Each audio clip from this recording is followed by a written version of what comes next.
डेरा प्रेमी कतलकांड के एक होर मुलजम गिरफ्तार। SOS ने भवानीगढ़ के रहने वाले अर्शदीप को किया काबू। कतल तो पहला शूटर मनप्रीत को भेजे गए सन 20,000 रुपए। तरनतारन च भारत पाकिस्तान बॉर्डर तो 1.5 किलो हैरोइन बरामद। खेतों के घाह पिछे लुको के रखी हुई सी हैरोइन। गैंगस्टर जयपाल भुल्लर के पिता ने एनकाउंटर का जताया खदशा। क्या किसी वेले पुलिस मेरा कर सकती है एनकाउंटर, मैनू कागजां दे विच बनाया गैंगस्टर। फरीदकोट च मरण वरते बैठे किसान आगू जगजीत डल्लेवाल। सीएम नूं फंडां की जांच करने की दित्ती चुनौती। क्या नोटिफिकेशन जारी होने तक चलेगा धरना। चोण लड़न वाले किसान आगुआं ते साधा निशाना।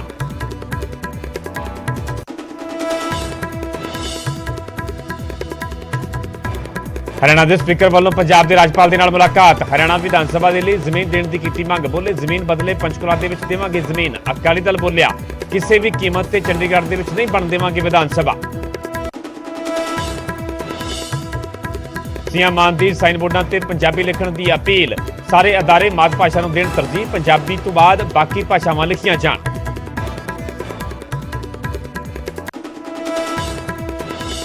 बीजेपी की 4 होर आगुआं नूं मिली एक्स कैटेगरी की सुरक्षा। बलबीर सिद्धू गुरप्रीत कांगड़ समेत 4 नूं सिक्योरिटी। कांग्रेस तो बीजेपी के विच गए ने बलबीर सिद्धू ते कांगड़।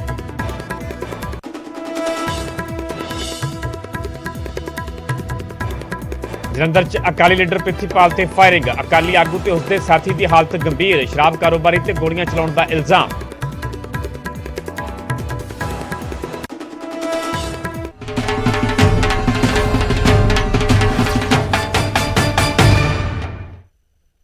सत श्री अकाल, तुसीं वेख रहे हो न्यूज़ 18 पंजाब हरियाणा। मैं परमिंदर सिंह तेजा। सारे दर्शकों का बुलेटिन स्वागत है। शुरुआत करांगे वड्डी खबर तो। इस वेले दी वड्डी खबर सामने आ रही है। इकबाल सिंह लालपुरा के बेटे ते हमला होया है।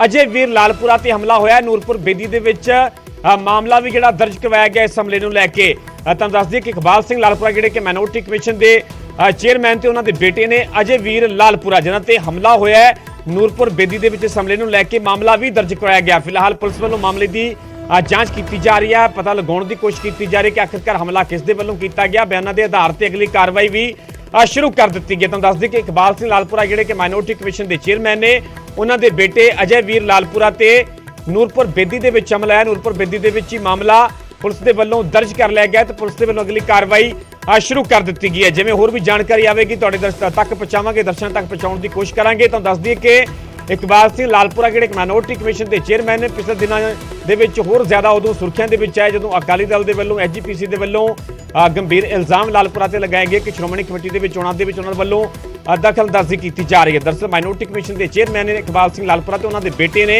अजय वीर लालपुरा जिन्हां ते हमला होया। इसे खबर से ज्यादा जानकारी लिए साडे सहयोगी अमन भारद्वाज जुड़े हुए हैं। अमन, इकबाल सिंह लालपुरा के बेटे ते हमला होया, की कुछ जानकारी सामने आ रही है? देखो परमिंदर, अजय वीर उन्हां नाल न्यूज़ 18 की भी गलबात हुई है तो उन्होंने कहना है कि ये हुणे ही बीते दिन कल जिहड़ा हमला होया इस तो पहला भी टारगेट किया जा रहा सीगा।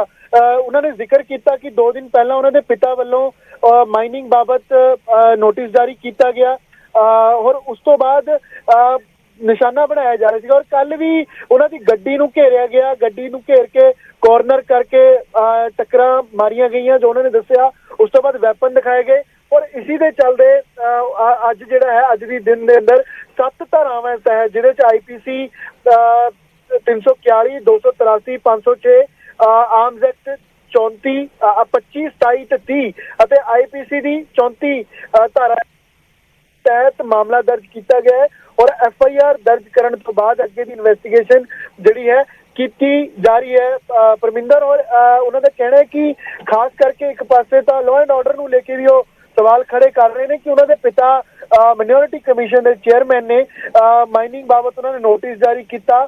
साइट से कल जाके आया। उस तो बाद पार्लीमेंटरी बोर्ड जिन्हों के 10 मैंबर ने उन्होंने इको ने अजिहे च उन्होंने पुत्र ते जिहड़ा है वो हमला होना वड्डे सवाल खड़े करता है। और उन्होंने कहना है कि इस तो पहला भी टारगेट किया गया वैपन दिखा के किते ना किते जेकर वो सतर्क ना होंदे या बचाव ना करते तो वड्डी वारदात जिहड़ी है वड्डा इंसीडेंस वो भी हो सकता सी। और ये हालांकि शिकायत तो बाद जब प्रेशराइज किया गया उदों मामला जिहड़ा है हालांकि दर्ज किया गया है लेकिन इस बाबत जांच जिहड़ी है परमिंदर वो की जा रही है। और जसप्रीत सिंह और जसकिरण सिंह जिहड़े ने ये 2 नां ने ਤਖਤਗੜ੍ਹ ਦੇ ਜਿਨ੍ਹਾਂ ਤੇ ਮਾਮਲਾ ਜਿਹੜਾ ਹੈ ਉਹ ਦਰਜ ਕੀਤਾ ਗਿਆ ਹੈ ਪ੍ਰਵਿੰਦਰ। ਔਰ ਬਾਕੀ ਡਿਟੇਲਸ ਵੀ ਜਿਹੜੀਆਂ ਨੇ ਉਹ ਆ ਰਹੀਆਂ ਨੇ, ਕਿਉਂਕਿ ਰਾਤ 11:30 ਦੱਸੀ ਜਾ ਰਹੀ ਹੈ। ਸਵਿਫਟ ਗੱਡੀ ਸੀ, DL ਨੰਬਰ DL 8CN 8262। ਇਸ ਗੱਡੀ ਰਾਹੀਂ ਜਿਹੜਾ ਹੈ ਉਹ ਘਿਰਾਵ ਕੀਤਾ ਗਿਆ ਔਰ ਨਿਸ਼ਾਨਾ ਜਿਹੜਾ ਹੈ ਉਹ ਬਣਾਇਆ ਜਾ ਰਿਹਾ ਸੀਗਾ। ਔਰ ਹੋਰ ਵੀ ਡਿਟੇਲਸ ਅਸੀਂ ਜੁਟਾਉਣ ਦੀ ਕੋਸ਼ਿਸ਼ ਕਰ ਰਹੇ ਹਾਂ ਪ੍ਰਵਿੰਦਰ, ਲੇਕਿਨ ਇਹ ਆਪਣੇ ਆਪ 'ਚ ਵੱਡੇ ਸਵਾਲ ਖੜੇ ਕਰਦਾ ਹੈ। ਲਾਲਪੁਰਾ ਦੇ ਬੇਟੇ ਜਿਹੜੇ ਨੇ ਅਜੇ ਵੀਰ, ਉਹਨਾਂ ਤੇ ਹਮਲਾ ਹੁੰਦਾ ਹੈ ਔਰ ਟਾਰਗੇਟ ਕੀਤਾ ਜਾਂਦਾ ਹੈ। ਸ਼ਰੇਆਮ ਵੈਪਨਸ ਜਿਹੜੇ ਨੇ ਉਹ ਇਸਤੇਮਾਲ ਕਰਕੇ ਦਿਖਾਏ ਜਾਂਦੇ ਨੇ। ਔਰ ਠੀਕ ਹੈ ਅਮਨ ਸਾਡੇ ਨਾਲ ਬੜੇ ਨਾਲ ਸਾਡੇ ਨਾਲ ਖੁਦ ਅਜੇਵੀਰ ਸਿੰਘ ਲਾਲਪੁਰਾ ਜੁੜ ਚੁੱਕੇ, ਜਿਹੜੇ ਕਿ ਇਕਬਾਲ ਸਿੰਘ ਲਾਲਪੁਰਾ ਦੇ ਬੇਟੇ ਨੇ। ਅਜੇਵੀਰ ਜੀ, ਤੁਹਾਡਾ ਸਵਾਗਤ ਹੈ ਨਿਊਜ਼ 18 ਪੰਜਾਬ ਤੇ। ਪਹਿਲਾਂ ਵਿਸਥਾਰ ਨਾਲ ਸਮਝਣਾ ਚਾਹਾਂਗੇ ਕਿ ਪੂਰੀ ਘਟਨਾ ਕਦੋਂ ਦੀ ਹੈ, ਤੁਸੀਂ ਕਿੱਥੇ ਜਾ ਰਹੇ ਸੀ ਜਦੋਂ ਇਹ ਹਮਲਾ ਤੁਹਾਡੇ ਤੇ ਕੀਤਾ ਗਿਆ? ਵੀਰ ਜੀ, ਮੈਂ ਰਾਤੀ ਸਾਡਾ ਕੋਈ ਪਰਿਵਾਰਿਕ ਫੰਕਸ਼ਨ ਸੀ ਚੰਡੀਗੜ੍ਹ, ਉਹ ਅਟੈਂਡ ਕਰਕੇ ਘਰ ਆ ਰਿਹਾ ਸੀ। ਸਾਡਾ ਪਿੰਡ ਜਿਹੜਾ ਹੈਗਾ ਕਲਮਾ ਹੈਗਾ ਜੀ, ਜਿਹੜਾ ਕਿ ਰੋਪੜ ਡਿਸਟ੍ਰਿਕਟ ਪੈਂਦਾ ਹੈ। ਉੱਥੇ ਇੱਕ ਨੂਰਪੁਰ ਬੇਦੀ ਦਾ ਕਸਬਾ ਪੈਂਦਾ ਹੈ ਜੀ, ਉਹਦੇ ਤੋਂ 1 ਕਿਲੋਮੀਟਰ ਪਹਿਲੋਂ ਜਿਹੜਾ ਹੈਗਾ ਇਹ ਗੱਡੀ ਨੇ ਸਾਡੀ ਇੱਕ ਰਾਈਟ ਹੈਂਡ ਸਾਈਡ ਤੇ ਡਿਵਾਈਡਰ ਸੀ, ਲੈਫਟ ਤੋਂ ਇਸ ਗੱਡੀ ਨੇ ਸਾਨੂੰ ਕ੍ਰਾਸ ਕਰਨ ਦੀ ਕੋਸ਼ਿਸ਼ ਕੀਤੀ। ਉਸ ਤੋਂ ਬਾਅਦ ਜਦੋਂ ਇਹ ਕ੍ਰਾਸ ਕਰ ਗਿਆ, ਇਹਨਾਂ ਨੇ ਮੈਨੂੰ ਦੇਖਿਆ ਵੀ ਅੰਦਰ ਬੈਠੇ ਹੈ। ਫਿਰ ਇਹਨਾਂ ਨੇ ਗੱਡੀ ਜਿਹੜੀ ਆ 3-4 ਵਾਰ ਜਿਹੜੀ ਆ ਮੇਰੀ ਗੱਡੀ 'ਚ ਗੱਡੀ ਮਾਰਨ ਦੀ ਕੋਸ਼ਿਸ਼ ਕੀਤੀ ਕਿ ਗੱਡੀ ਇਹਨਾਂ ਡਿਵਾਈਡਰ ਦੀ ਇੱਕ ਪਾਸੇ ਤੇ ਇਹਨਾਂ ਦੀ ਗੱਡੀ ਵਿੱਚ ਫਸ ਜਾਵੇ। ਬਟ ਜਦੋਂ ਮੇਰੇ ਡਰਾਈਵਰ ਨੇ ਗੱਡੀ ਹੌਲੀ ਕਰ ਲਈ, ਫਿਰ ਇਹਨਾਂ ਨੇ ਸੜਕ ਤੇ ਗੱਡੀ ਘੁਮਾ ਕੇ ਜਿਹੜੀ ਹੈਗੀ ਆ ਉਹ ਸਾਹਮਣੇ ਫਰੰਟ ਤੇ ਖੜੀ ਕਰ ਲਈ। ਵਿੱਚੋਂ 2 ਨੌਜਵਾਨ ਨਿਕਲੇ ਨੇ, ਜਿਹੜਾ ਹੈਗਾ ਉਹਨਾਂ ਨੇ ਫਿਰ ਉਤਰ ਕੇ ਵੈਪਨ ਸੀ ਉਹਨਾਂ ਕੋਲ। ਇਹ ਸਾਰਾ ਜਿਹੜਾ ਇਨਸੀਡੈਂਟ ਇਹਨਾਂ ਨੇ ਕੀਤਾ ਹੈ ਜੀ ਉੱਥੇ। ਅਜੇਵੀਰ ਜੀ, ਤੁਹਾਨੂੰ ਕਿਸੇ ਤੇ ਕੋਈ ਸ਼ੰਕਾ, ਕੋਈ ਸ਼ੱਕ ਜਾਂ ਕੋਈ ਕਿਸੇ ਤਰ੍ਹਾਂ ਦੀ ਕੋਈ ਰੰਜਿਸ਼ ਹੋਵੇ ਜਿਸ ਕਰਕੇ ਤੁਹਾਨੂੰ ਲੱਗਦਾ ਹੋਵੇ ਕਿ ਕਿਸੇ ਦੇ ਵੱਲੋਂ ਕੋਈ ਹਮਲਾ ਕਰਵਾਇਆ ਗਿਆ ਜਾਂ ਕਿਸੇ ਦਾ ਇਸ ਦੇ ਪਿੱਛੇ ਕੋਈ ਹੱਥ ਹੋ ਸਕਦਾ ਹੈ? ਨਹੀਂ, ਸਾਡੇ ਤਾਂ ਜੀ ਕੋਈ ਵੀ ਪਰਿਵਾਰਿਕ ਨਾ ਕਦੀ ਕੋਈ ਪਰਿਵਾਰਿਕ ਨਾ ਸੋਸ਼ਲ ਜਿਹੜੀ ਰੰਜਿਸ਼ ਰਹੀ ਹੈ। ਬਟ ਹਾਂ ਇਹ ਜ਼ਰੂਰ ਹੈ ਜੀ ਕਿ 72 ਘੰਟੇ ਪਹਿਲਾਂ, ਕਿਉਂਕਿ ਸਾਡਾ ਏਰੀਆ ਜਿਹੜਾ ਹੈਗਾ ਟੋਟਲ ਮਾਈਨਿੰਗ ਨਾਲ ਅਫੈਕਟਡ ਹੈ ਔਰ ਇਹਦੇ ਤੇ ਮਾਈਨਿੰਗ ਇਸ਼ੂ ਸदैव ਚੱਲਦਾ ਰਿਹਾ ਹੈ। 72 ਘੰਟੇ ਪਹਿਲੋਂ ਜਿਹੜਾ ਹੈਗਾ ਮੇਰੇ ਫਾਦਰ ਨੇ ਘੱਟ ਗਿਣਤੀ ਕਮਿਸ਼ਨ ਦੇ ਚੇਅਰਮੈਨ ਨੇ ਲਾਲਪੁਰਾ ਸਾਹਿਬ ਨੇ ਇਹਦੇ ਤੇ ਨੋਟਿਸ ਕੱਢਿਆ ਸੀ ਪੰਜਾਬ ਸਰਕਾਰ ਨੂੰ। ਤੇ ਇਸ ਇਨਸੀਡੈਂਟ ਤੋਂ 24 ਘੰਟੇ ਪਹਿਲੋਂ ਸ਼ਾਮ ਨੂੰ ਮੈਂ ਆਪ ਜਿਹੜਾ ਹੈਗਾ ਆ ਉੱਥੇ ਪਿੰਡ ਪਲਾਨ ਜਿੱਥੇ ਜਿਹੜਾ ਹੈਗਾ ਇਸ਼ੂ ਸੀਗਾ, ਮੈਂ ਉੱਥੇ ਵਿਜ਼ਿਟ ਕਰਕੇ ਆਇਆ ਸੀਗਾ। ਤੇ ਵਿਦਿਨ 24 ਆਵਰ ਜਿਹੜਾ ਹੈਗਾ ਜੀ ਇਹ ਇਨਸੀਡੈਂਟ ਜਿਹੜਾ ਹੋਇਆ ਹੈ। ਹੁਣ ਇਹਦੀ ਕਿਉਂਕਿ ਟਾਰਗੇਟ ਤਾਂ ਹੈ ਹੀ ਹੈ ਜਿਹੜਾ ਜੀ ਚੱਲਦੀ ਸੜਕ ਵਿੱਚ ਸਾਡੇ ਅੱਗੇ ਵੀ ਗੱਡੀਆਂ ਸੀ ਜੀ। ਜਦੋਂ ਮੇਰੀ ਗੱਡੀ ਰੋਕੀ ਗਈ ਹੈ ਵਿਦਿਨ ਸੈਕਿੰਡ ਪਿੱਛੇ 7-8 ਗੱਡੀਆਂ ਸੀ ਤੇ ਚੱਲਦੀ ਸੜਕ ਦੇ ਵਿੱਚ ਇੱਕ ਗੱਡੀ ਨੂੰ ਪਹਿਲਾਂ ਮੇਰੇ ਨਾਲ ਹੌਲੀ ਕਰਕੇ ਦੇਖਣਾ ਵੀ ਉਹੀ ਨੇ, ਫਿਰ ਉਸ ਤੋਂ ਬਾਅਦ 3 ਵਾਰ ਹਿੱਟ ਕਰਨ ਦੀ ਕੋਸ਼ਿਸ਼ ਕਰਨੀ, ਫਿਰ ਉਸ ਤੋਂ ਬਾਅਦ ਗੱਡੀ ਅੱਗੇ ਲਾ ਦੇਣੀ। ਤੇ target it is a clear picture that ਇਹ ਜਿਹੜਾ ਹੈਗਾ ਇਹ ਟਾਰਗੇਟ ਅਪਰੋਚ ਸੀਗੀ। Now this is what the police has to investigate ਜੀ ਕਿ ਬਈ what was the motive behind it, who were the people, why were they, ਕਿਉਂਕਿ 2 ਨੌਜਵਾਨ ਨੇ ਤੇ ਇਹਨਾਂ ਦਾ ਕਿਹਦੇ ਨਾਲ ਸੰਬੰਧ ਹੈਗਾ, ਕੀ ਇਨਵੈਸਟੀਗੇਸ਼ਨਸ ਹੈਗੀਆਂ। ਉਤਰ ਕੇ ਉਹਨਾਂ ਨੇ ਲਲਕਾਰੇ ਵੀ ਮਾਰੇ ਨੇ, ਟੈਲੀਫੋਨ ਸ਼ਰੇਆਮ ਧਮਕੀਆਂ ਦੇ ਰਹੇ ਸੀਗੇ। SHO ਸਾਹਿਬ ਉੱਥੇ ਜੀ, ਉੱਥੇ ਵੀ ਧਮਕੀਆਂ ਦਿੰਦੇ ਨੇ। Their call details needs to be checked even after the incident. ਉਹਨਾਂ ਦਾ ਕੋਈ ਜਿਹੜਾ ਹੈਗਾ ਜਿਹੜਾ ਵਤੀਰਾ ਸੀਗਾ ਜੀ, ਉਹ ਤਾਂ ਮਤਲਬ ਇਹ ਸੀਗਾ ਵੀ they were even ready to shoot the police. ਤੇ ਉਹ ਤਾਂ ਹੁਣ ਇਹਨਾਂ ਨੂੰ ਔਰ ਲਗਾਤਾਰ ਉਹ ਕਹਿੰਦੇ ਸਾਡੇ ਸਾਹਮਣੇ ਆਪਣੇ ਟੈਲੀਫੋਨ ਲਾਉਂਦੇ ਰਹੇ ਨੇ, ਕਿਹਨਾਂ ਨੂੰ ਟੈਲੀਫੋਨ ਲਾ ਰਹੇ ਸੀ, ਕਿਹਨਾਂ ਨੂੰ ਕਹਿੰਦੇ, ਤਾਂ police has to investigate properly. Ajayveer ji, ਜਿਨ੍ਹਾਂ ਨੇ ਹਮਲਾ ਕੀਤਾ ਤੁਸੀਂ ਖੁਦ ਪਹਿਚਾਣਦੇ ਹੋ ਉਹਨਾਂ ਨੂੰ? ਤੁਹਾਨੂੰ ਜਾਣਕਾਰੀ ਹੈ ਉਹਨਾਂ ਬਾਰੇ? ਨਹੀਂ, ਮੈਨੂੰ ਜਾਣਕਾਰੀ ਨਹੀਂ ਹੈ ਜੀ। ਮੈਨੂੰ ਤਾਂ ਜਿਹੜਾ ਹੈਗਾ ਆ ਹੁਣ ਸਵੇਰੇ ਜਿਹੜਾ ਹੈਗਾ ਸਾਡੇ ਉੱਥੇ ਪਿੰਡ ਹੈਗਾ ਤਖਤਗੜ੍ਹ ਜਿਹੜਾ ਹੈਗਾ ਆ, ਉੱਥੇ ਦੇ ਇਹ ਨੌਜਵਾਨ ਨੇ ਜਿਹੜੇ ਹੈਗੇ ਨੇ ਦੋਵੇਂ ਮੁੰਡੇ। ਤੇ ਜਿਹੜਾ ਹੈਗਾ ਆਈ ਬਿਲੀਵ ਇਹਨਾਂ ਵਿੱਚੋਂ ਇੱਕ ਕੋਈ ਰਿਸ਼ਤੇਦਾਰ ਵੀ ਹੈਗਾ ਕਿਸੇ ਪੋਲੀਟੀਸ਼ੀਅਨ ਦਾ ਮੁੰਡਾ, ਜਿਹੜਾ ਮੈਨੂੰ ਹਾਲੇ ਤੱਕ ਜੋ ਪਤਾ ਲੱਗੀ ਹੈਗੀ ਹੈ ਜੀ ਗੱਲ। ਤੇ ਅਜੇਵੀਰ ਜੀ, ਇਸ ਤੋਂ ਪਹਿਲਾਂ ਕਿਸੇ ਤਰ੍ਹਾਂ ਦਾ ਕੋਈ ਇਸ ਤਰ੍ਹਾਂ ਦਾ ਕੋਈ ਘਟਨਾ ਹੋਈ ਹੋਵੇ ਜਾਂ ਕਿਸੇ ਨੇ ਕੋਈ ਫੋਨ ਕਰਕੇ ਕੋਈ ਧਮਕੀ ਦਿੱਤੀ ਹੋਵੇ? ਨਹੀਂ, ਐਸਾ ਕਦੀ ਕੋਈ ਇੰਸੀਡੈਂਟ ਸਾਡੇ ਨਾਲ ਨਹੀਂ ਹੋਇਆ ਜੀ। ਇਹ ਫਸਟ ਇੰਸੀਡੈਂਟ ਹੀ ਹੈ ਤੇ ਸਾਡੇ ਲਈ ਵੀ ਜਿਹੜਾ ਹੈਗਾ ਆ ਬੜਾ ਸ਼ੌਕਿੰਗ ਹੈ ਜੀ, ਟਰੋਮਾ ਹੈ। ਅਸੀਂ ਪੰਜਾਬ ਜਿਹੜਾ ਹੈਗਾ ਆ ਲੋਕ ਸੇਵਾ ਲਈ ਮੈਂ ਆਉਣਾ ਆ, ਲੋਕਾਂ ਦੇ ਸੁੱਖ ਦੁੱਖ 'ਚ ਅਸੀਂ ਆਨੇ ਜਾਂਦੇ ਆ ਜੀ। ਸਾਡੀ ਸੰਸਥਾ ਆ, ਅਸੀਂ ਇਨਸਾਨੀਅਤ ਪਹਿਲੋਂ ਸੋਸ਼ਲ ਸਰਵਿਸ ਕਰਦੇ ਹਾਂ ਆਪਣੇ ਇਲਾਕੇ ਵਿੱਚ। ਇਸ ਤਰ੍ਹਾਂ ਦਿਨ ਦਿਹਾੜੇ ਮਤਲਬ ਤੁਸੀਂ ਲਾ ਲਓ ਕਿ ਚੱਲਦੀ ਸੜਕ ਦੇ ਉੱਤੇ ਵੀ ਜੇ ਅਸੀਂ ਸੇਫ ਨਹੀਂ ਫੀਲ ਕਰ ਸਕਦੇ ਤੇ ਫਿਰ ਤਾਂ ਮਤਲਬ ਇਹ ਤਾਂ ਹੁਣ ਇਹੀ ਆ ਵੀ ਅੱਗੇ ਤੋਂ ਜਿਹੜੀ ਕੋਈ ਹੱਕ ਸੱਚ ਦੀ ਆਵਾਜ਼ ਹੈ ਉਹਨੂੰ ਬੰਦ ਕਰਨਾ ਚਾਹੁੰਦੇ ਨੇ। ਤੇ ਜੇ ਕੋਈ ਬੰਦੇ ਆਪਣੇ ਇਲਾਕੇ 'ਚ ਕੰਮ ਕਰਨਾ ਚਾਹੁੰਦੇ ਜਾਂ ਸੇਵਾ ਕਰਨਾ ਚਾਹੁੰਦੇ, ਅਸੀਂ ਵੀ ਜਿਹੜਾ ਆ ਕੇ ਬਾਹਰ ਇੱਥੇ ਆਪਣਾ ਸਮਾਂ ਬਣਨਾ ਨੂੰ ਉਸ ਆਵਾਜ਼ ਨੂੰ ਰੋਕਣਾ ਚਾਹੁੰਦੇ ਨੇ ਜੀ। ਹੋਰ ਤਾਂ ਕੋਈ ਸਿਗਨਲ ਦੇਣਾ ਨਹੀਂ ਚਾਹੁੰਦੇ। ਅਜੇ ਵੀ ਜੀ ਤੁਹਾਡੀ ਕਿਸੇ ਵੱਡੇ ਕਿਸੇ ਪੁਲਿਸ ਅਧਿਕਾਰੀ ਨਾਲ ਕੋਈ ਗੱਲਬਾਤ ਹੋਈ ਹੈ? ਤੁਸੀਂ ਆਪਣੀ ਡਿਮਾਂਡ ਰੱਖੀ ਹੈ ਜਾਂ ਤੁਸੀਂ ਮੰਗ ਕੀ ਕਰਦੇ ਹੋ ਹੁਣ ਪੁਲਿਸ ਪ੍ਰਸ਼ਾਸਨ ਤੋਂ? ਤੇ ਪੁਲਿਸ ਨੂੰ ਤਾਂ ਇਹੀ ਬੇਨਤੀ ਹੈ ਜੀ ਕਿ FIR ਇਹਨਾਂ ਨੇ ਦਰਜ ਕੀਤੀ ਹੈ। ਮੈਨੂੰ ਜੋ ਜਿੱਥੇ ਤੱਕ FIR ਦਰਜ ਦਾ ਲੱਗਾ ਮੇਰੇ ਖਿਆਲ ਨਾਲ ਉਹਦੇ ਵਿੱਚ ਜਿੱਥੇ ਤੱਕ ਮੈਨੂੰ ਕੋਈ ਦੱਸ ਰਿਹਾ ਸੀ ਕਿ ਸ਼ਾਇਦ ਜਿਹੜਾ ਇਹਨਾਂ ਨੇ ਆਮ ਟ੍ਰੇਸ ਆਊਟ ਹੋਇਆ ਆ ਉਹ ਵੀ ਸ਼ਾਇਦ ਉਹਦੇ ਮੈਂਸ਼ਨ ਨਹੀਂ ਹੈਗਾ FIR ਦੇ ਵਿੱਚ। ਜਿਹੜਾ ਇਹਨਾਂ ਨੇ ਵੈਪਨ ਪਿਸਟਲ ਵੀ ਮਿਲਿਆ ਹੈਗਾ ਉੱਥੋਂ ਲਿੱਤਾ ਆ ਵਿੱਚ ਕਾਰਤੂਸ ਹੈਗੇ ਉਹ that is a miss in that FIR। ਹਾਂਜੀ ਉਹ ਤਾਂ ਪੁਲਿਸ ਦੇ ਹੱਥ ਇਹਨਾਂ ਨੇ ਆਪਣੇ ਹੱਥੀ ਫੜਿਆ ਹੈਗਾ ਜੀ। ਦੂਸਰੀ ਗੱਲ ਜੀ ਮੈਂ ਤੇ ਇਹੀ ਰਿਕੁਐਸਟ ਕਰਾਂਗਾ ਕਿ ਇਹ ਜਿਹੜਾ ਇਹਦਾ ਮੋਟਿਵ ਜਿਹੜਾ ਹੈਗਾ that needs to be traced out. ਤੇ ਇਹ ਜਿਹੜਾ ਹੈਗਾ ਹੈ ਇਹਦਾ ਮੰਤਵ ਜਦ ਤੱਕ ਸਾਨੂੰ ਪਤਾ ਨਹੀਂ ਲੱਗੇਗਾ ਵੀ ਇਹ ਟਾਰਗੇਟ ਜੇ ਅੱਜ ਇਹ ਹਾਲ ਹੋ ਗਿਆ ਕਿ ਚਲੋ ਕਿਉਂਕਿ ਮੇਰੇ ਫਾਦਰ ਸਾਹਿਬ ਜਿਹੜਾ ਹੈਗੇ ਨੇ ਜੀ ਘੱਟ ਗਿਣਤੀ ਕਮਿਸ਼ਨ ਦੇ ਚੇਅਰਮੈਨ ਨੇ ਚਲੋ ਉਸ ਕਰਕੇ ਉਹਨਾਂ ਦਾ ਪੋਲੀਟੀਕਲ ਐਸੋਸੀਏਸ਼ਨ ਜਾਂ ਪਾਰਲੀਮੈਂਟਰੀ ਬੋਰਡ ਦੇ ਮੈਂਬਰ ਵੀ ਨੇ ਜੀ ਪਾਰਟੀ ਦੇ। ਜੇ ਉਹਨਾਂ ਦੇ ਬੇਟੇ ਨੂੰ ਸ਼ਰੇਆਮ ਗਨ ਪੁਆਇੰਟ ਤੇ ਰੋਕਦਾ ਤੇ ਜੇ ਆਮ ਪਬਲਿਕ ਹੁੰਦੀ ਜੀ ਤਾਂ ਅੱਜ ਤਾਂ ਫਿਰ ਕੱਲ ਸਵੇਰੇ ਮੇਰੇ ਖਿਆਲ ਨਾਲ ਖਬਰ ਚੱਲ ਰਹੀ ਸੀ ਵੀ ਸ਼ਾਇਦ ਬਠਿੰਡੇ ਕਿਸੇ ਨੂੰ ਗੋਲੀ ਮਾਰੀ ਗਈ, ਸ਼ਾਮ ਨੂੰ ਰੋਪੜ ਦੀ ਖਬਰ ਆ ਜਾਂਦੀ ਜੀ। ਅੱਛਾ ਅਜੇ ਵੀਰ ਜੀ, ਜਦੋਂ ਤੁਹਾਡੇ ਤੇ ਹਮਲਾ ਉਹਨਾਂ ਦੋ ਨੌਜਵਾਨਾਂ ਵੱਲੋਂ ਕੀਤਾ ਜਾਂਦਾ ਹੈ ਕੀ ਗੱਲਬਾਤ ਕੀ ਕੀਤੀ ਜਾਂਦੀ ਉਹਨਾਂ ਵੱਲੋਂ? ਕਿਸ ਤਰ੍ਹਾਂ ਦੀ ਕੋਈ ਸ਼ਬਦਾਵਲੀ ਵਰਤੀ ਜਾਂਦੀ ਜਿਸ ਤੋਂ ਤੁਹਾਨੂੰ ਕੋਈ ਸੰਕੇਤ ਮਿਲਦੇ ਹੋਣ ਕਿਸ ਦੇ ਪਿੱਛੇ ਕੀ ਮਨਸ਼ਾ ਹੋ ਸਕਦੀ ਹੈ? ਉਹਨਾਂ ਨੇ ਜੀ ਉਤਰਦੇ ਪਹਿਲੋਂ ਗੱਡੀ ਤੋਂ ਸਾਨੂੰ ਕਿਹਾ ਵੀ ਬਾਹਰ ਨਿਕਲੋ, ਜਿਹੜਾ ਹੈਗਾ ਤੁਸੀਂ ਬਾਹਰ ਨਿਕਲੋ, ਤੇ ਫਿਰ ਉਹਨਾਂ ਨੇ ਗਾਲਾਂ ਕੱਢਣੀਆਂ ਸ਼ੁਰੂ ਕਰਤੀਆਂ ਜੀ। ਲੱਕੀ ਇਨਫ ਕਿਉਂਕਿ ਇਹ ਜਿਹੜਾ ਹੈਗਾ ਜੀ ਮੈਂ ਜਿਸ ਤਰ੍ਹਾਂ ਆਪ ਜੀ ਨੂੰ ਦੱਸਿਆ ਵੀ ਨੂਰਪੁਰ ਬੇਦੀ ਜਿਹੜਾ ਕਸਬਾ ਹੈ ਪੁਲਿਸ ਸਟੇਸ਼ਨ ਤੋਂ ਅਸੀਂ ਕੋਈ ਆਈ ਥਿੰਕ 1.25 ਕਿਲੋਮੀਟਰ ਦੇ ਸੀ। ਉਨੀ ਦੇਰ ਦੇ ਵਿੱਚ ਹੀ ਮੈਂ ਕਿਉਂਕਿ ਆਪਣੇ ਡਰਾਈਵਰ ਤੇ ਜਿਹੜਾ ਮੁੰਡਾ ਮੇਰੇ ਨਾਲ ਸੀ ਮੈਂ ਉਹਨਾਂ ਨੂੰ ਕਿਹਾ ਵੀ ਤੁਸੀਂ ਗੱਡੀ ਚੋਂ ਬਾਹਰ ਨਾ ਨਿਕਲਿਓ। ਤੇ ਜਦੋਂ ਹੀ ਅਸੀਂ ਫਿਰ ਟੈਲੀਫੋਨ ਲਾਇਆ ਵਿਦਿਨ ਸੈਕਿੰਡ ਜਦ ਤੱਕ ਇਹ ਬਾਹਰ ਲਲਕਾਰੇ ਤੇ ਉਹ ਕੱਢ ਰਹੇ ਸੀ ਵੈਪਨ ਨੂੰ ਆਪਣੇ ਕੱਢ ਰਹੇ ਸੀ, ਇੰਨੀ ਦੇਰ ਚ ਪੁਲਿਸ ਜਿਹੜੀ ਹੈ ਕਿ ਉੱਥੇ ਆ ਗਈ ਜੀ ਸਾਰੀ। ਜੀ ਠੀਕ ਹੈ ਅਜੇ ਵੀਰ ਜੀ, ਤੁਹਾਡਾ ਬਹੁਤ ਬਹੁਤ ਧੰਨਵਾਦ ਸਾਡੇ ਨਾਲ ਜੁੜਨ ਵਾਸਤੇ। ਖੁਦ ਜੁੜੇ ਸਾਡੇ ਨਾਲ ਅਜੇਵੀਰ ਸਿੰਘ ਲਾਲਪੁਰਾ ਜਿਹੜੇ ਕਿ ਇਕਬਾਲ ਸਿੰਘ ਲਾਲਪੁਰਾ ਦੇ ਬੇਟੇ ਨੇ। ਉਹਨਾਂ ਨੇ ਪੂਰੀ ਘਟਨਾ ਦੱਸੀ ਕਿ ਆਖਿਰਕਾਰ ਕਿਵੇਂ ਇੱਕ ਗੱਡੀ ਦੇ ਵਿੱਚ ਦਰਅਸਲ ਦੋ ਨੌਜਵਾਨ ਸਵਾਰ ਸਨ। ਜਦੋਂ ਖੁਦ ਗੱਡੀ ਤੇ ਅਜੇਵੀਰ ਜਾ ਰਹੇ ਸਨ ਇਸੇ ਦੌਰਾਨ ਹੀ ਉਹਨਾਂ ਦੇ ਵੱਲੋਂ ਗੱਡੀ ਨਾਲ ਟੱਕਰ ਮਾਰੀ ਜਾਂਦੀ ਹੈ। ਉਸ ਤੋਂ ਬਾਅਦ 'ਚ ਗੱਡੀ ਤੋਂ ਉਤਰਦੇ ਨੇ, ਅਜੇਵੀਰ ਨੂੰ ਉਤਰਨ ਦੇ ਲਈ ਕਿਹਾ ਜਾਂਦਾ ਹੈ ਤੇ ਉਹਨਾਂ ਤੇ ਹਮਲਾ ਕਰਨ ਦੀ ਕੋਸ਼ਿਸ਼ ਕੀਤੀ ਜਾਂਦੀ ਹੈ। ਦੋ ਬਦਮਾਸ਼ਾਂ ਦਾ ਜ਼ਿਕਰ ਕੀਤਾ ਜਾ ਰਿਹਾ। ਸਿੱਧੇ ਤੌਰ ਤੇ ਕਾਨੂੰਨ ਵਿਵਸਥਾ ਤੇ ਵੀ ਅਜੇਵੀਰ ਨੇ ਸਵਾਲ ਖੜੇ ਕੀਤੇ ਤੇ ਨਾਲ ਹੀ ਉਹਨਾਂ ਨੇ ਇਨਸਾਫ ਦੀ ਮੰਗ ਕੀਤੀ ਹੈ ਪੁਲਿਸ ਨੂੰ ਕਿ ਜਲਦ ਤੋਂ ਜਲਦ ਪਤਾ ਲਗਾਇਆ ਜਾਵੇ ਕਿ ਆਖਿਰਕਾਰ ਇਹ ਬਦਮਾਸ਼ ਕੌਣ ਨੇ ਤੇ ਇਸ ਦੇ ਪਿੱਛੇ ਵਜ੍ਹਾ ਕੀ ਹੈ, ਹਮਲਾ ਕਿਉਂ ਕੀਤਾ ਗਿਆ। ਜਲਦ ਉਹਨਾਂ ਦੇ ਖਿਲਾਫ ਕਾਰਵਾਈ ਦੀ ਵੀ ਹੁਣ ਅਜੇਵੀਰ ਦੇ ਵੱਲੋਂ ਮੰਗ ਕੀਤੀ ਜਾ ਰਹੀ ਹੈ। ਗੱਲ FIR ਦੀ ਕੀਤੀ ਜਾਵੇ ਤਾਂ FIR ਦੇ ਮੁਤਾਬਿਕ ਉਸ ਦੇ ਵਿੱਚ ਜ਼ਿਕਰ ਕੀਤਾ ਗਿਆ ਕਿ ਦੋ ਬਦਮਾਸ਼ਾਂ ਨੇ ਉਹਨਾਂ ਦੀ ਗੱਡੀ ਨੂੰ ਘੇਰ ਲਿਆ ਤੇ ਫਿਰ ਗੱਡੀ ਤੋਂ ਥੱਲੇ ਉਤਰਨ ਦੀ ਲਿਖਿਆ ਗਿਆ, ਜਿਸ ਤੋਂ ਬਾਅਦ ਅਜੇ ਵੀ ਲਾਲਪੁਰਾ ਤੇ ਪਿਸਤੌਲ ਤੱਕ ਤਾਣ ਦਿੱਤੀ ਗਈ। ਪੈਟਰੋਲ ਕਰਦੀ ਪੁਲਿਸ ਨੂੰ ਦੇਖ ਕੇ ਬਦਮਾਸ਼ ਫਰਾਰ ਹੋ ਗਏ ਕਿਉਂਕਿ ਮੌਕੇ ਤੇ ਉਹਨਾਂ ਨੇ ਅਜੇਵੀਰ ਨੇ ਦੱਸਿਆ ਕਿ ਉੱਥੇ ਪੁਲਿਸ ਪਹੁੰਚ ਜਾਂਦੀ ਹੈ, ਪੁਲਿਸ ਮੁਲਾਜ਼ਮ ਪਹੁੰਚ ਜਾਂਦੇ ਤੇ ਪੁਲਿਸ ਨੂੰ ਵੇਖ ਕੇ ਬਦਮਾਸ਼ ਮੌਕੇ ਤੋਂ ਫਰਾਰ ਹੋ ਜਾਂਦੇ ਨੇ।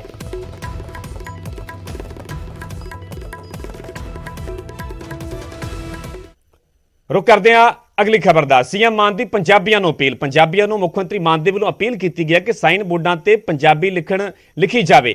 ਸਾਰੇ ਅਦਾਰੇ ਪੰਜਾਬੀ ਭਾਸ਼ਾ ਨੂੰ ਤਰਜੀਹ ਦੇਣ, ਬੋਰਡਾਂ ਤੇ ਸਭ ਤੋਂ ਉੱਪਰ ਪੰਜਾਬੀ ਲਿਖੀ ਜਾਵੇ। ਦੁਕਾਨਾਂ, ਦਫ਼ਤਰਾਂ, ਸਰਕਾਰੀ ਬਿਲਡਿੰਗਾਂ ਦੇ ਬੋਰਡਾਂ ਤੇ ਸਭ ਤੋਂ ਉੱਪਰ ਪੰਜਾਬੀ ਲਿਖੀ ਜਾਵੇ। ਪੰਜਾਬੀ ਤੋਂ ਬਾਅਦ ਬਾਕੀ ਭਾਸ਼ਾਵਾਂ ਲਿਖੀਆਂ ਜਾਣ। 21 ਫਰਵਰੀ ਤੋਂ ਬਾਅਦ ਪ੍ਰਸ਼ਾਸਨ ਸਖਤੀ ਕਰੇਗਾ। CM ਮਾਨ ਨੇ ਇਹ ਵੀ ਕਿਹਾ ਕਿ ਜੇਕਰ ਇਸ ਅਪੀਲ ਤੇ ਅਮਲ ਨਹੀਂ ਕੀਤਾ ਜਾਂਦਾ ਤਾਂ ਫਿਰ 21 ਫਰਵਰੀ ਤੋਂ ਬਾਅਦ ਪ੍ਰਸ਼ਾਸਨ ਦੇ ਵੱਲੋਂ ਸਖਤੀ ਵੀ ਵਰਤੀ ਜਾਵੇਗੀ। 21 ਫਰਵਰੀ ਕੌਮਾਂਤਰੀ ਭਾਸ਼ਾ ਦਿਵਸ ਤੱਕ ਸਾਈਨ ਬੋਰਡਾਂ ਤੇ ਪੰਜਾਬੀ ਲਿਖਣ ਦੀ CM ਮਾਨ ਦੇ ਵੱਲੋਂ ਅਪੀਲ ਕੀਤੀ ਗਈ ਹੈ। ਸੋ ਪੰਜਾਬੀ ਨੂੰ ਲੈ ਕੇ ਪੰਜਾਬੀ ਨੂੰ ਹੋਰ ਪ੍ਰਫੁੱਲਤ ਕਰਨ ਦੇ ਲਈ CM ਮਾਨ ਦੇ ਵੱਲੋਂ ਇਹ ਕਦਮ ਚੁੱਕੇ ਜਾ ਰਹੇ ਤੇ ਉੱਥੇ ਉਹਨਾਂ ਨੇ ਹੁਣ ਪੰਜਾਬੀਆਂ ਨੂੰ ਅਪੀਲ ਵੀ ਕੀਤੀ ਹੈ ਕਿ ਸਾਰੇ ਅਦਾਰੇ ਪੰਜਾਬੀ ਭਾਸ਼ਾ ਨੂੰ ਤਰਜੀਹ ਦੇਣ। ਜਿਹੜੇ ਬੋਰਡ ਨੇ ਅਲੱਗ-ਅਲੱਗ ਸਾਈਨ ਬੋਰਡ ਹੁੰਦੇ ਆ, ਚਾਹੇ ਉਹ ਦੁਕਾਨਾਂ ਦੇ ਬੋਰਡਾਂ ਦੀ ਗੱਲ ਕੀਤੀ ਜਾਵੇ, ਸਭ ਤੋਂ ਉੱਪਰ ਪੰਜਾਬੀ ਲਿਖੀ ਜਾਵੇ, ਪੰਜਾਬੀ ਦੇ ਵਿੱਚ ਲਿਖਿਆ ਜਾਵੇ। ਉਸ ਤੋਂ ਬਾਅਦ 'ਚ ਬਾਕੀ ਭਾਸ਼ਾਵਾਂ ਜਿਹੜੀਆਂ ਨੇ ਉਹ ਲਿਖੀਆਂ ਜਾਣ। CM ਮਾਨ ਨੇ ਅਪੀਲ ਵੀ ਕੀਤੀ ਤੇ ਨਾਲੇ ਵੀ ਕਿਹਾ ਕਿ 21 ਫਰਵਰੀ ਤੱਕ ਜੇਕਰ ਇਸ ਤੇ ਅਮਲ ਨਹੀਂ ਕੀਤਾ ਜਾਂਦਾ ਤਾਂ 21 ਫਰਵਰੀ ਤੋਂ ਬਾਅਦ ਪ੍ਰਸ਼ਾਸਨ ਦੇ ਵੱਲੋਂ ਸਖਤੀ ਵੀ ਵਰਤੀ ਜਾਵੇਗੀ। ਖਾਸ ਤੌਰ ਤੇ ਤੁਹਾਨੂੰ ਅੱਜ ਮੈਂ ਅਨਾਉਂਸ ਕਰਨਾ ਚਾਹੁੰਦਾ ਕਿ 21 ਫਰਵਰੀ ਨੂੰ ਅੰਤਰਰਾਸ਼ਟਰੀ ਭਾਸ਼ਾ ਦਿਵਸ ਹੈ, ਇੰਟਰਨੈਸ਼ਨਲ ਲੈਂਗੁਏਜ ਡੇ ਹੈ। ਮੈਂ ਤੁਹਾਨੂੰ ਅਪੀਲ ਕਰਦਾ ਕਿਉਂਕਿ ਮੇਰੀ ਇਕੱਲੀ ਦੀ ਜ਼ਿੰਮੇਵਾਰੀ ਨਹੀਂ ਕਿ ਮੈਂ ਸਖਤਾਈ ਕਰਾਂ ਫਿਰ ਕਰੋਗੇ ਕੰਮ। ਇਹ ਜ਼ਿੰਮੇਵਾਰੀ ਸਾਰਿਆਂ ਦੀ ਹੈ। ਤੁਸੀਂ ਆਪਣੇ ਦੋਸਤਾਂ ਨੂੰ, ਮਿੱਤਰਾਂ ਨੂੰ, ਰਿਸ਼ਤੇਦਾਰਾਂ ਸਾਰਿਆਂ ਨੂੰ ਦੱਸੋ। ਕੋਈ ਵੀ, ਚਾਹੇ ਤੁਸੀਂ ਦੁਕਾਨ ਕਰਦੇ ਹੋ, ਚਾਹੇ ਸ਼ਾਪਿੰਗ ਮਾਲ ਹੈ, ਚਾਹੇ ਤੁਹਾਡਾ ਕੋਈ ਪ੍ਰਾਈਵੇਟ ਸਕੂਲ ਹੈ, ਚਾਹੇ ਤੁਹਾਡਾ ਕੋਈ ਸਰਕਾਰੀ ਤੇ ਗੈਰ ਸਰਕਾਰੀ, ਸਾਰੇ ਅਦਾਰਿਆਂ ਤੇ ਜਿਹੜਾ ਉਸ ਦਾ ਨਾਮ ਹੈ, ਉਸ ਦੁਕਾਨ ਦਾ, ਉਸ ਅਦਾਰੇ ਦਾ, ਉਸ ਸੰਸਥਾ ਦਾ, ਉਹ ਸਭ ਤੋਂ ਉੱਪਰ ਪੰਜਾਬੀ 'ਚ ਲਿਖਿਆ ਹੋਵੇ। ਉਸ ਤੋਂ ਥੱਲੇ ਜਿਹੜੀ ਮਰਜ਼ੀ ਭਾਸ਼ਾ 'ਚ ਲਿਖ ਲਓ, ਸਾਨੂੰ ਕੋਈ ਪ੍ਰੋਬਲਮ ਨਹੀਂ। ਮੁਹੰਮਦ ਬਖਸ਼ ਸ਼ਾਇਰ ਨੇ, ਉਹਨਾਂ ਨੇ ਲਿਖਿਆ ਰਲ ਮਿਲ ਸਈਆਂ ਪਾਣੀ ਨੂੰ ਗਈਆਂ, ਰਲ ਮਿਲ ਸਈਆਂ ਪਾਣੀ ਨੂੰ ਗਈਆਂ, ਕੋਈ ਕੋਈ ਮੁੜ ਪੀ ਭਰ ਕੇ। ਮੈਂ ਬਾਅਦ 'ਚ ਇਹਦੀ ਵਿਆਖਿਆ ਕਰੂੰ। ਰਲ ਮਿਲ ਸਈਆਂ ਪਾਣੀ ਨੂੰ ਗਈਆਂ, ਕੋਈ ਕੋਈ ਮੁੜ ਪੀ ਭਰ ਕੇ, ਜਿੰਨਾ ਭਰ ਕੇ ਸਿਰ ਤੇ ਧਰਿਆ ਉਹ ਪੈਰ ਧਰਨ ਡਰ ਡਰ ਕੇ। ਉਹ ਅੱਗੇ ਕਹਿੰਦੇ ਨੇ ਕਿ ਮੈਂ ਅੰਨਾ ਤੇ ਤਿਲਕਣ ਰਸਤਾ, ਮੈਂ ਅੰਨਾ ਤੇ ਤਿਲਕਣ ਰਸਤਾ, ਦੇਵੇ ਕੌਣ ਸੰਭਾਲਾ, ਧੱਕੇ ਦੇਵਣ ਵਾਲੇ ਬਹੁਤੇ, ਇੱਕ ਤੂੰ ਹੱਥ ਪਕੜਨ ਵਾਲਾ। ਮੁਹੰਮਦ ਆਪਣੇ ਵੱਲੋਂ ਤਾਂ ਦਰਿਆ ਵੱਡੇ ਘਰ ਜਾਂਦਾ ਹੈ, ਪਰ ਸਮੁੰਦਰ ਦੇ ਵਿੱਚ ਜਾ ਕੇ ਉਹ ਮਰ ਜਾਂਦਾ ਹੈ। ਗਰਦਨ ਸਿੱਧੀ ਰੱਖਣ ਦਾ ਮੁੱਲ ਤਾਰ ਰਹੇ ਹਾਂ, ਬੇਸ਼ਰਮਾਂ ਦਾ ਤਾਂ ਨੀਵੀਂ ਪਾ ਕੇ ਵੀ ਸਰ ਜਾਂਦਾ ਹੈ। ਰੁਕ ਕਰਦੇ ਅਗਲੀ ਖਬਰ ਦਾ। ਹਰਿਆਣਾ ਦੇ ਸਪੀਕਰ ਦੇ ਵੱਲੋਂ ਪੰਜਾਬ ਦੇ ਰਾਜਪਾਲ ਦੇ ਨਾਲ ਮੁਲਾਕਾਤ ਕੀਤੀ ਗਈ ਹੈ। ਚੰਡੀਗੜ੍ਹ ਵਿਖੇ ਰਾਜ ਭਵਨ ਦੇ ਵਿੱਚ ਮੁਲਾਕਾਤ ਹੋਈ। ਹਰਿਆਣਾ ਵਿਧਾਨ ਸਭਾ ਦੇ ਲਈ ਜ਼ਮੀਨ ਦੇਣ ਦੀ ਮੰਗ ਕੀਤੀ ਗਈ ਹੈ। ਚੰਡੀਗੜ੍ਹ ਦੇ ਵਿੱਚ 10 ਏਕੜ ਜ਼ਮੀਨ ਦੀ ਸ਼ਨਾਖਤ ਕੀਤੀ ਗਈ ਹੈ। ਇਸ ਤੋਂ ਬਾਅਦ 'ਚ ਇਹ ਬਿਆਨ ਦਿੱਤਾ ਗਿਆ। ਉਹਨਾਂ ਦਾ ਕਹਿਣਾ ਹੈ ਕਿ ਜ਼ਮੀਨ ਦੇ ਬਦਲੇ ਦੇ ਵਿੱਚ ਚੰਡੀਗੜ੍ਹ ਨੂੰ ਜ਼ਮੀਨ ਦੇਵਾਂਗੇ। ਪੰਚਕੂਲਾ ਸੈਕਟਰ 7 ਸਥਿਤ ਮਨਸਾ ਦੇਵੀ ਕੰਪਲੈਕਸ ਦੇ ਵਿੱਚ ਜ਼ਮੀਨ ਦਿੱਤੀ ਜਾਵੇਗੀ। ਗਿਆਨਚੰਦ ਗੁਪਤਾ ਦੇ ਵੱਲੋਂ ਪੰਜਾਬ ਤੇ ਵੀ ਵੱਡਾ ਹਮਲਾ ਬੋਲਿਆ ਗਿਆ। ਗਿਆਨਚੰਦ ਗੁਪਤਾ ਦਾ ਕਹਿਣਾ ਹੈ ਕਿ ਹਰਿਆਣਾ ਵਿਧਾਨ ਸਭਾ ਦੇ 20 ਕਮਰਿਆਂ ਤੇ ਪੰਜਾਬ ਦੇ ਵੱਲੋਂ ਕਬਜ਼ਾ ਕੀਤਾ ਗਿਆ ਤੇ ਜਲਦ ਇਸ ਕਬਜ਼ਾ ਛੁਡਵਾਉਣ ਦੇ ਲਈ ਪੰਜਾਬ ਦੇ ਸਪੀਕਰ ਨੂੰ ਵੀ ਮਿਲਿਆ ਜਾਵੇਗਾ। ਪੰਜਾਬ ਦੇ ਸਪੀਕਰ ਦੇ ਨਾਲ ਵੀ ਗਿਆਨਚੰਦ ਗੁਪਤਾ ਦਾ ਕਹਿਣਾ ਹੈ ਕਿ ਮੁਲਾਕਾਤ, ਇਸ ਮੰਗ ਨੂੰ ਲੈ ਕੇ ਮੁਲਾਕਾਤ ਕੀਤੀ ਜਾਵੇਗੀ। ਚੰਡੀਗੜ੍ਹ ਵਿਖੇ ਦਰਅਸਲ ਰਾਜ ਭਵਨ ਦੇ ਵਿੱਚ ਮੁਲਾਕਾਤ ਹੋਈ। ਹਰਿਆਣਾ ਵਿਧਾਨ ਸਭਾ ਦੇ ਲਈ ਜ਼ਮੀਨ ਦੇਣ ਦੀ ਮੰਗ ਕੀਤੀ ਗਈ ਹੈ। ਕੱਲ ਇੱਕ ਪੱਤਰ ਵੀ ਲਿਖਿਆ ਗਿਆ ਸੀਗਾ ਚੰਡੀਗੜ੍ਹ ਪ੍ਰਸ਼ਾਸਨ ਨੂੰ ਹਰਿਆਣਾ ਸਰਕਾਰ ਦੇ ਵੱਲੋਂ, ਤੇ ਉਸ ਤੋਂ ਬਾਅਦ 'ਚ ਹਰਿਆਣਾ ਵਿਧਾਨ ਸਭਾ ਦੇ ਸਪੀਕਰ ਦੇ ਵੱਲੋਂ, ਇਹ ਹਰਿਆਣਾ ਦੇ ਸਪੀਕਰ ਦੇ ਵੱਲੋਂ ਜਿਹੜੇ ਪੰਜਾਬ ਦੇ ਰਾਜਪਾਲ ਦੇ ਨਾਲ ਆਪਣੀ ਮੰਗ ਨੂੰ ਲੈ ਕੇ ਮੁਲਾਕਾਤ ਕੀਤੀ ਗਈ। जो पत्र हरियाणा सरकार के चीफ सेक्रेटरी साहब ने चंडीगढ़ प्रशासन को लिखा था, उसके बारे में ही मैंने आदरणीय पंजाब के राज्यपाल और जो चंडीगढ़ के प्रशासक भी हैं उनसे निवेदन किया है कि उस बारे में जल्दी कोई कार्रवाई की जाए, और क्योंकि जो हमारी हरियाणा विधानसभा की मुश्किलें हैं उनका समाधान हो सके। जो ज़मीन है वो मध्य मार्ग के ऊपर है, तो उसकी एवज में हरियाणा ने भी ज़मीन देनी थी, तो वो ज़मीन चिन्हित कर ली गई है। हाँ, वो सारी ज़मीन चिन्हित करके उसका नक्शा वगैरह हमने सबमिट कर दिया। वो ज़मीन कहाँ दे रहे हैं? वो बिल्कुल चंडीगढ़ के एडजॉइनिंग है, चंडीगढ़ के साथ ही लगती है। गवर्नर साहब की तरफ से क्या आश्वासन आपको मिला? उन्होंने कहा कि इसके ऊपर हम जल्दी ਇਸੇ ਖਬਰ ਤੇ ਜ਼ਿਆਦਾ ਜਾਣਕਾਰੀ ਲਈ ਸਾਡੇ ਸਹਿਯੋਗੀ ਅੰਕਿਤ ਦੁਦਾਨੀ ਜੁੜੇ ਹੋਏ ਨੇ। ਅੰਕਿਤ, ਹਰਿਆਣਾ ਦੇ ਸਪੀਕਰ ਦੇ ਵੱਲੋਂ ਪੰਜਾਬ ਦੇ ਰਾਜਪਾਲ ਦੇ ਨਾਲ ਮੁਲਾਕਾਤ ਕੀਤੀ ਗਈ, ਜਿੱਥੇ ਕਿ ਹਰਿਆਣਾ ਵਿਧਾਨ ਸਭਾ ਜ਼ਮੀਨ ਦੇਣ ਦੀ ਮੰਗ ਕੀਤੀ ਹੈ। ਉੱਥੇ ਹੀ ਪੰਜਾਬ ਤੇ ਵੀ ਜਿਹੜਾ ਵੱਡਾ ਹਮਲਾ ਬੋਲਿਆ ਗਿਆ ਹੈ। 20 ਕਮਰਿਆਂ ਤੇ ਪੰਜਾਬ ਦੇ ਵੱਲੋਂ ਕਬਜ਼ਾ ਕਰਨ ਦੇ ਵੀ ਇਲਜ਼ਾਮ ਲਗਾਏ ਨੇ। ਸਮਝਣਾ ਚਾਹਾਂਗੇ ਹੋਰ ਕੀ ਕੁਝ ਕਿਹਾ ਗਿਆ ਸਪੀਕਰ ਦੇ ਵੱਲੋਂ। बिल्कुल, हरियाणा विधानसभा के जो अध्यक्ष हैं ज्ञानचंद गुप्ता, उन्होंने पंजाब के राज्यपाल और चंडीगढ़ के एडमिनिस्ट्रेटर बनवारी लाल पुरोहित से मुलाकात की है, और मुलाकात के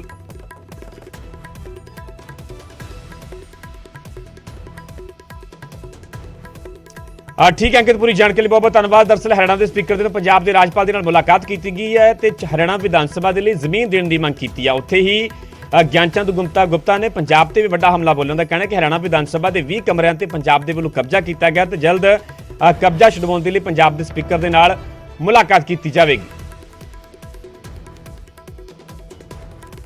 ਉਧਰ ਅਕਾਲੀ ਦਲ ਦੇ ਵੱਲੋਂ ਹਰਿਆਣਾ ਦੀ ਮੰਗ ਦਾ ਵਿਰੋਧ ਕੀਤਾ ਗਿਆ। ਬਿਕਰਮ ਮਜੀਠੀਆ ਨੇ ਸਰਕਾਰ ਤੇ ਸਵਾਲ ਚੁੱਕੇ ਨੇ। ਮਜੀਠੀਆ ਦਾ ਕਹਿਣਾ ਹੈ ਕਿ ਹਰਿਆਣਾ ਨੂੰ ਜ਼ਮੀਨ ਦੇਣ ਦੇ ਨਾਲ ਮਾਹੌਲ ਖਰਾਬ ਹੋਵੇਗਾ। ਮਾਹੌਲ ਖਰਾਬ ਕਰਨ ਦੇ ਲਈ ਸਰਕਾਰ ਜ਼ਿੰਮੇਵਾਰ ਹੋਵੇਗੀ। ਹਰਿਆਣਾ ਨੂੰ ਜ਼ਮੀਨ ਦੇਣ ਦਾ ਵਿਰੋਧ ਕਰਾਂਗੇ। ਪੰਜਾਬ ਦੇ ਵਿੱਚ ਹਰਿਆਣਾ ਦੀ ਵਿਧਾਨ ਸਭਾ ਨਹੀਂ ਬਣ ਦੇਵਾਂਗੇ। ਸੋ ਬਿਕਰਮ ਮਜੀਠੀਆ ਦੇ ਵੱਲੋਂ ਸਾਫ਼ ਕਹਿ ਦਿੱਤਾ ਗਿਆ ਕਿ ਹਰਿਆਣਾ ਦੀ ਵੱਖਰੀ ਵਿਧਾਨ ਸਭਾ ਜਿਹੜੀ ਚੰਡੀਗੜ੍ਹ ਦੇ ਵਿੱਚ ਨਹੀਂ ਬਣ ਦਿੱਤੀ ਜਾਵੇਗੀ। ਬਿਕਰਮ ਮਜੀਠੀਆ ਦੇ ਵੱਲੋਂ ਸਰਕਾਰ ਤੇ ਵੀ ਸਵਾਲ ਚੁੱਕੇ ਗਏ ਨੇ। ਮਜੀਠੀਆ ਦਾ ਕਹਿਣਾ ਹੈ ਕਿ ਹਰਿਆਣਾ ਨੂੰ ਜ਼ਮੀਨ ਦੇਣ ਦੇ ਨਾਲ ਮਾਹੌਲ ਖਰਾਬ ਹੋਵੇਗਾ ਤੇ ਮਾਹੌਲ ਖਰਾਬ ਕਰਨ ਦੇ ਲਈ ਸਿੱਧੇ ਤੌਰ ਤੇ ਸਰਕਾਰ ਜ਼ਿੰਮੇਵਾਰ ਹੋਵੇਗੀ। ਜਾਂ ਹੁਣ ਚੰਡੀਗੜ੍ਹ ਦੇ ਮੁੱਦੇ ਤੇ ਜੋ ਤੁਸੀਂ ਕਰ ਰਹੇ ਹੋ ਵਿਧਾਨ ਸਭਾ ਦੇ, ਇਹ ਬਹੁਤ ਪੰਜਾਬ 'ਚ ਅੱਗ ਲਾਉਣ ਦਾ, ਪੰਜਾਬ ਦੇ ਮਾਹੌਲ ਖਰਾਬ ਕਰਨ ਲਈ ਤੁਸੀਂ ਜ਼ਿੰਮੇਵਾਰ ਹੋਵੋਗੇ, ਔਰ ਅਸੀਂ ਸ਼੍ਰੋਮਣੀ ਅਕਾਲੀ ਦਲ ਇਹਦਾ ਡਟ ਕੇ ਵਿਰੋਧ ਕਰਾਂਗੇ। ਜੇ ਵੱਖਰੀ ਵਿਧਾਨ ਸਭਾ ਲਈ ਜ਼ਮੀਨ ਦਿੱਤੀ, ਅਸੀਂ ਧਰਨਾ ਵੀ ਲਾਵਾਂਗੇ, ਵਿਧਾਨ ਸਭਾ ਨਹੀਂ ਬਣਨ ਦੇਵਾਂਗੇ। ਭਾਵੇਂ ਸਾਡੀ ਪੂਰਾ ਜਿਹੜਾ ਮਰਜ਼ੀ ਪਰਚਾ ਦੇ ਦਿਓ, ਫਿਰ ਇਹਦਾ ਵਿਰੋਧ ਹੀ ਚੱਲੂ ਔਰ ਡੇਲੀ ਵਿਰੋਧ ਚੱਲੂ। ਮੈਂ ਹੈਰਾਨ ਹਾਂ ਕਿ ਇਹਨਾਂ ਗੱਲਾਂ ਨੂੰ ਕਰਕੇ ਕੀ ਪੰਜਾਬ ਦੇ ਮਾਹੌਲ ਨੂੰ ਅੱਗ ਲਾਉਣ ਦੀ ਕੋਸ਼ਿਸ਼ ਕੀਤੀ ਜਾ ਰਹੀ ਹੈ। ਇਹ ਤੋਂ ਗੁਰੇਜ਼ ਕੀਤਾ ਜਾਵੇ। ਸਿਆਣੇ ਬੰਦੇ ਨੇ, ਜ਼ਿੰਮੇਵਾਰ ਅਹੁਦੇ ਤੇ ਬੈਠੇ ਆ। ਮੈਂ ਆਸ ਕਰਦਾ, ਉਮੀਦ ਕਰਦਾ ਕਿ ਇਸ ਮੁੱਦੇ ਦੀ ਗੰਭੀਰਤਾ ਨੂੰ ਸੈਂਸਿਟੀਵਿਟੀ ਨੂੰ ਸਮਝਣ। ਇਹਦੇ ਨਾਲ ਇਹ ਹਾਲਾਤ ਨਾ ਖਰਾਬ ਕਰੋ ਜਿਹੜੇ ਅੱਗੇ ਬਹੁਤ ਖਰਾਬ ਹੋ ਚੁੱਕੇ। ਉੱਥੇ ਪੰਜਾਬ ਦੀ ਕਾਨੂੰਨ ਵਿਵਸਥਾ ਤੇ ਵੀ ਅਕਾਲੀ ਦਲ ਦੇ ਸਵਾਲ ਚੁੱਕੇ ਨੇ। ਮਜੀਠੀਆ ਦੇ ਵੱਲੋਂ ਪੰਜਾਬ ਸਰਕਾਰ ਤੇ ਵੱਡਾ ਹਮਲਾ ਬੋਲਿਆ ਗਿਆ ਕਿ ਕ੍ਰਾਈਮ ਦਾ ਅੱਡਾ ਸੀਐਮ ਮਾਨ ਦੀ ਅਗਵਾਈ ਦੇ ਵਿੱਚ ਚੱਲ ਰਿਹਾ ਹੈ। ਪੰਜਾਬ ਦੀਆਂ ਜੇਲ੍ਹਾਂ ਤੋਂ ਵੀ ਲਗਾਤਾਰ ਮੋਬਾਈਲ ਮਿਲ ਰਹੇ ਨੇ। ਮਾਰਚ ਤੋਂ ਹੁਣ ਤੱਕ 2500 ਮੋਬਾਈਲ ਮਿਲੇ ਨੇ। ਇਹ ਵੀ ਦਾਅਵਾ ਵਿਕਰਮ ਮਜੀਠੀਆ ਵੱਲੋਂ ਕੀਤਾ ਗਿਆ ਕਿ ਮਾਰਚ ਤੋਂ ਹੁਣ ਤੱਕ 2500 ਮੋਬਾਈਲ ਮਿਲੇ ਨੇ। ਕਾਨੂੰਨ ਵਿਵਸਥਾ ਤੇ ਉਹਨਾਂ ਨੇ ਨਿਸ਼ਾਨਾ ਸਾਧਣ ਦਾ ਕਹਿਣਾ ਕਿ ਕ੍ਰਾਈਮ ਦਾ ਅੱਡਾ ਸੀਐਮ ਮਾਨ ਦੀ ਅਗਵਾਈ ਦੇ ਵਿੱਚ ਚੱਲ ਰਿਹਾ। ਪੰਜਾਬ ਦੀਆਂ ਜੇਲ੍ਹਾਂ ਤੋਂ ਵੀ ਲਗਾਤਾਰ ਮੋਬਾਈਲ ਫੋਨ ਮਿਲ ਰਹੇ ਨੇ। बिगड़ूगी तो केंद्र उसके ऊपर ध्यान देगी और प्लस ਨਹੀਂ ਵਿਗੜ ਹੀ ਗਈ ਆ ਜੀ। ਹਾਲੇ ਕਿਹੜਾ ਮਤਲਬ ਇੱਥੇ ਜੋ ਕੁਝ ਹੋ ਰਿਹਾ ਦਿਨ ਦਿਹਾੜੇ, ਸਿੱਧੂ ਮੂਸੇਵਾਲਾ ਦਾ ਕਤਲ, ਆਰਪੀਜੀ ਅਟੈਕ, ਕਾਲੀ ਦੇਵੀ ਮੰਦਿਰ 'ਚ ਹਿੰਦੂ ਸਿੱਖ ਭਾਈਚਾਰੇ ਨੂੰ ਇੱਕ ਦੂਜੇ ਦੀ ਲੜਾਈ ਬਣਾ ਕੇ ਪੇਸ਼ ਹੋਣਾ, ਯਹ ਉਸ ਤੋਂ ਬਾਅਦ ਜੋ ਮਰਡਰਸ ਹੋ ਰਹੇ ਆ ਐਵਰੀ ਡੇ ਹੋ ਰਿਹਾ। ਮੈਂ ਤੁਹਾਨੂੰ ਅੱਜ ਦੀ ਵੀਡੀਓ ਵਿਖਾਈ, ਇੱਕ ਧਰਮ ਦਾ ਜੀ ਦੂਜੇ ਧਰਮ ਦੇ ਉਲਟ ਇੰਨਾ ਖੁੱਲ ਕੇ ਬੋਲੇ ਤੇ ਸਰਕਾਰ ਦਾ ਉਹਦੇ ਤੇ ਟਿੱਪਣੀ ਕੋਈ ਨਹੀਂ।